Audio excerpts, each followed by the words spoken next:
Learning to let go of those who don't appreciate you.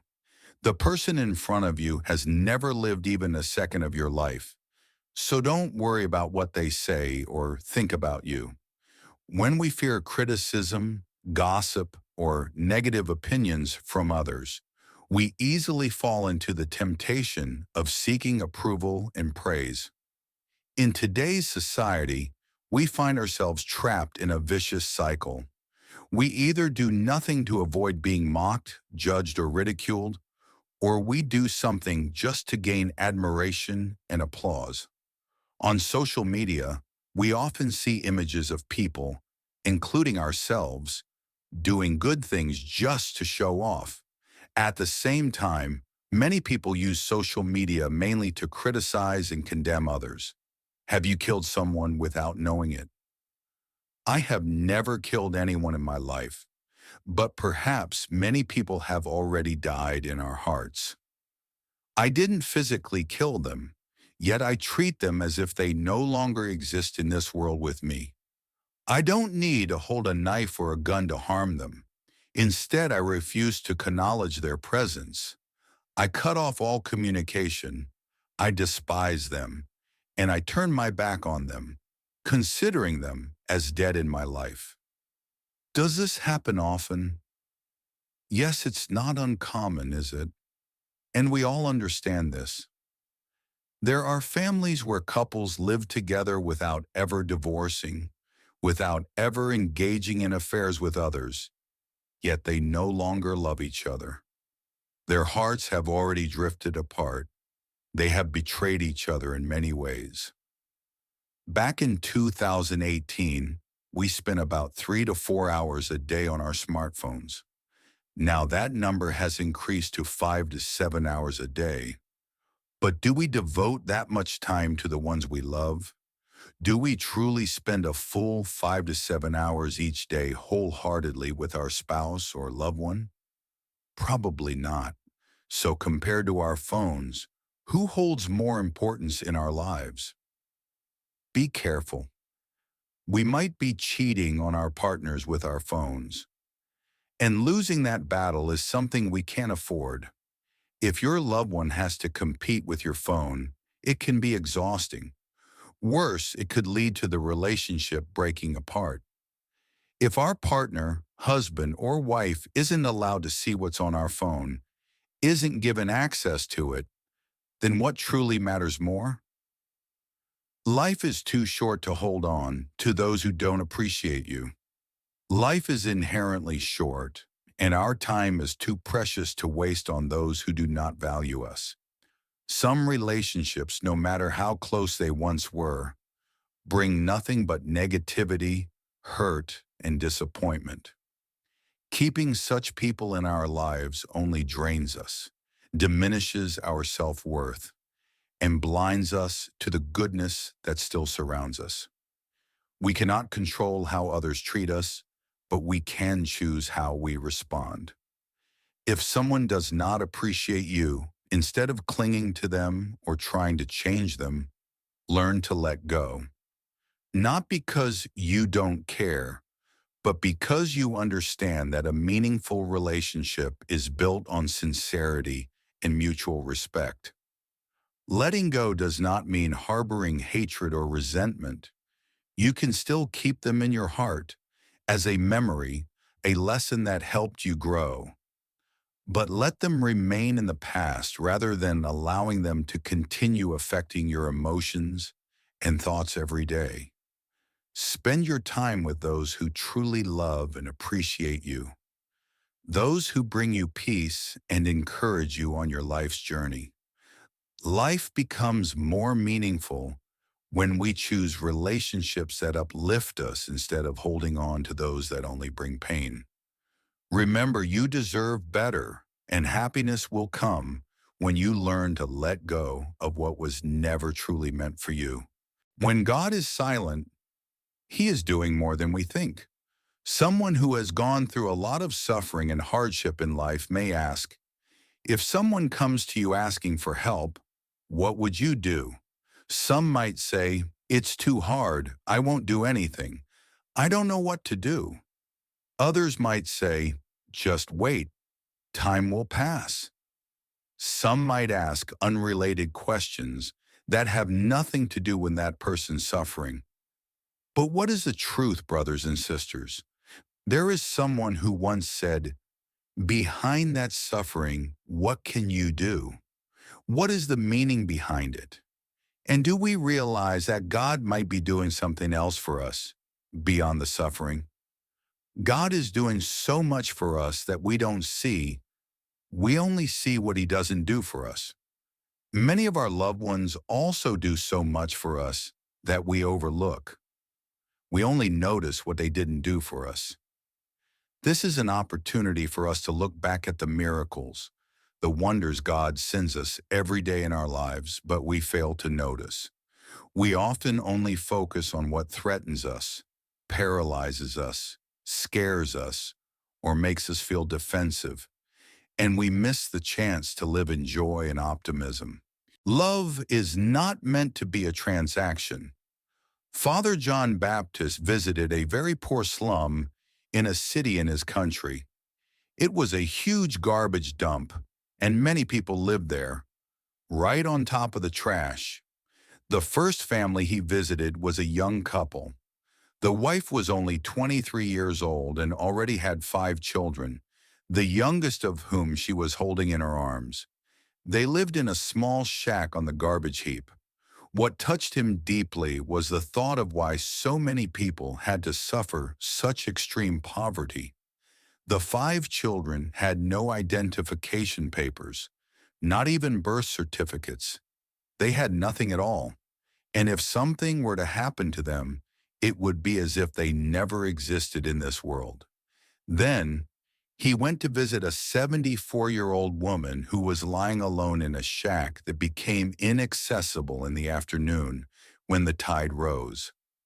Only in the morning, when the water receded, could anyone reach her. She lay there, barely clinging to life, surrounded by trash and old worn-out items. The shack looked no different from a pigsty or a goat pen. The priest asked her, "If I took you to a nursing home, would you go?" She replied, "I can't go because I live here with another man. He's like a husband to me, though we're not officially married. He's taken care of me for so many years. The only reason we're allowed to stay here is because I'm sick. People let me stay because of that. Otherwise, they would have kicked me out long ago. If I leave now, he'll be thrown out too, and he'll have nowhere to go. I'd rather stay here in this poverty and hardship than leave the man who truly cares for me." God's grace is freely given, just like true love. Brothers and sisters, you see, true love must be freely given. Just think about it. If we could buy love with 600 taels of gold or 1,000 gold bars, would that still be real love? Is love really that cheap? Are we saying that the love we have for someone is worth so little? Let's go further. Suppose we offer a large sum of money or kneel before a statue of Our Lady and pray countless rosaries or Divine Mercy chaplets. Do we think that just because of those prayers we deserve God? Is God's grace to us only worth the number of prayers we say? No, brothers and sisters, we need to go even deeper. Do our prayers or our offerings make God any richer, any more glorious? Again, the answer is no. Does it mean that without those things, God is somehow poorer? Less divine? Absolutely not. Faith that thinks this way is misguided, and it carries a danger. What danger? That when we give a lot and don't receive what we expect, we may end up abandoning God. When we've given so much and we don't see the person we love giving back what we think we deserve, or offering us something in return for what we've given, we stop loving them. But love that is based on exchange is not real love. That's conditional love. And true love, brothers and sisters, must be unconditional. That's why we see so many crises in married life. and even in religious life. In our relationship with God, the same thing happens. It often comes from a mindset of deserving. But that's not how grace works. God's grace is freely given. So in reality, God doesn't need anything from us. But what we can offer him in response, how we respond, that's where transformation happens in us. The priest, moved with compassion, said, "As a Catholic, I'm always convinced that even the most painful things that happen in our lives, God can use them for something far more beautiful. We've faced, are facing, and will continue to face many events in life. But without a doubt, God has a reason, one that we may never understand. Nothing happens to us without a reason. Gratitude and humility, the foundation of all true love. Any kind of love that lacks these two things will not last, and it's not true love. What are they, brothers and sisters? Gratitude and humility. If a married couple lacks the ability to be grateful to one another and lacks humility, then it's not real love, not true marital love. Why? Because if they're not grateful, it means what? It means they believe they deserve. They place themselves above the other person. I deserve for you to do this or that for me. My love is a love that expects what is deserved, and when the other person no longer fulfills their expectations, they begin to look down on them, insult them, criticize them, even turn their backs on them.